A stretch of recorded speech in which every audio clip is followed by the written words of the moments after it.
have tremendous implications not only for the British economy, but US and European economies as well. And the uncertainty now is really the factor that reigns. So any definitives as to how this will play out over the long term aren't known quite yet. There's no real precedent for how this has been done. No country has ever left the European Union.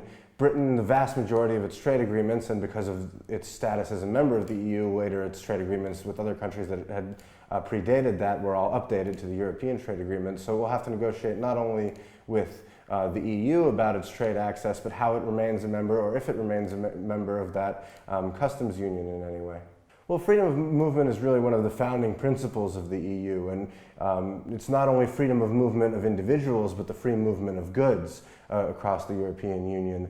Britain will have to renegotiate that movement of goods as well. There's one real advantage is in financial services, as we've already seen by some of the news today, with some banks already indicating they'll move jobs to elsewhere in Europe, and those jobs being very much in demand, whether in Dublin, in Paris, or in Frankfurt, and the European economies wanting to take from them what they can now that Britain will leave. Britain has to renegotiate some 80-odd trade agreements, including its membership in the WTO, which it joined under the EU's auspices, all at the same time, basically, if it goes for the real negative option. Now, the likelihood that it does that is by most seen as sort of 30%. It's more likely that they'll go for a more reconciliatory negotiation. But if they do, they'll have to negotiate up to 80 trade agreements at the same time. Britain could need more than 500 new trade negotiators.